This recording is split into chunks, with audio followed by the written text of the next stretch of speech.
Sites, Reading Hoop Stelling, Monday to Friday, 9 a.m. to 3 p.m. Eligibility, 18 years and older. Persons who wish to take the vaccine will be asked to present a valid form of ID. All COVID-19 protocols must be observed.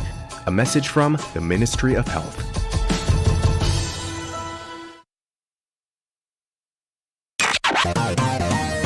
Kaieteur Radio, keeping you informed. Demerara and Essequibo 99.1 FM. Berbice 99.5 FM. Kaieteur Radio.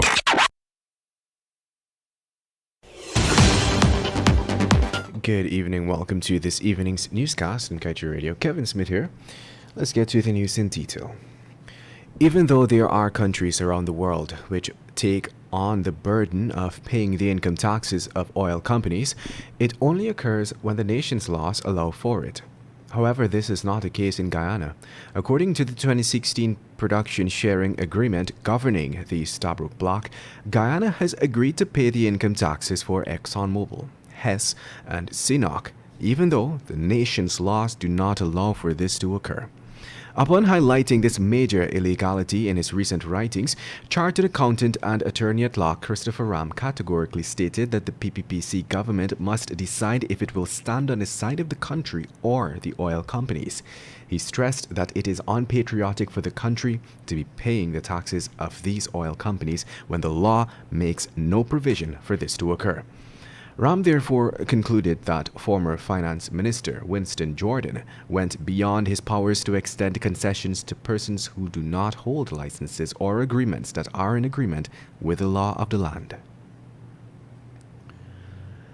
In other news, despite no detailed financial or other studies being completed, the government of Guyana says it has finalized the Wales Development Zone as the termination point for the pipeline from the Eliza area in the Stabroek Block, offshore Guyana, and as such is seeking private investors or a consortium to be part of the project.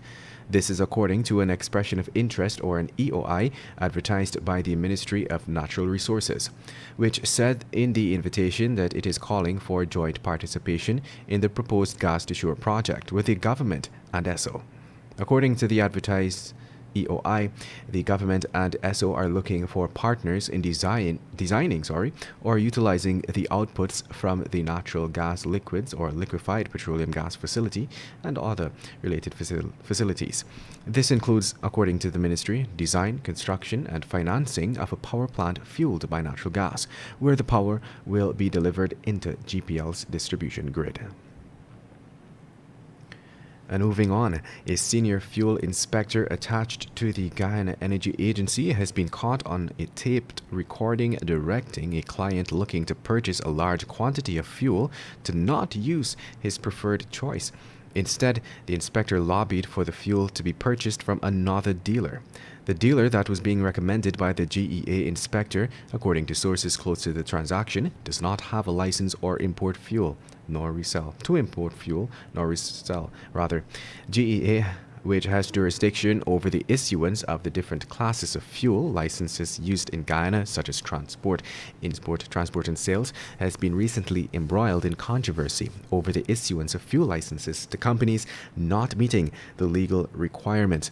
In the recording, the inspector could be heard telling the potential client not to use the dealer he was negotiating with, but rather to use another dealer he would recommend instead.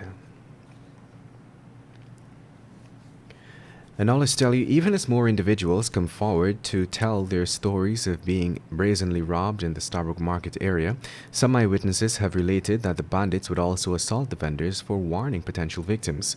One eyewitness had pointed this out and added that the reason the vendors can't help is because the gang would return to deal with them.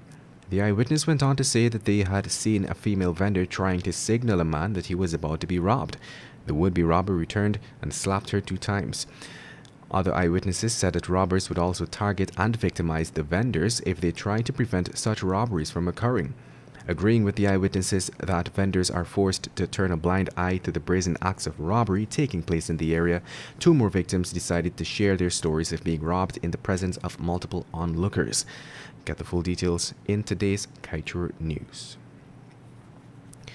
And now let's tell you, an eviction row yesterday turned deadly when an enforcement officer of the GRA was stabbed by his landlord's 42-year-old son. 24-year-old Dwayne Daniel Tate was stabbed around just after midnight in the region of his chest. His alleged killer has been arrested and is presently in custody. According to police, on Sunday at around 17:30, Tate's landlord, Jacqueline Lemaison, told Tate and his wife that they have up to July 14th to move out of their Middleton Street, Campbellville, Georgetown apartment. The couple was residing at the aforementioned address with their 2-year-old daughter. The police reported that Tate had opened the door and went outside to the suspect, who attacked him with a knife. The man then ran out onto a street opposite the apartment, but the suspect chased after him and dealt him a stab to his chest. Tate had collapsed, and the suspect fled the scene with the murder weapon.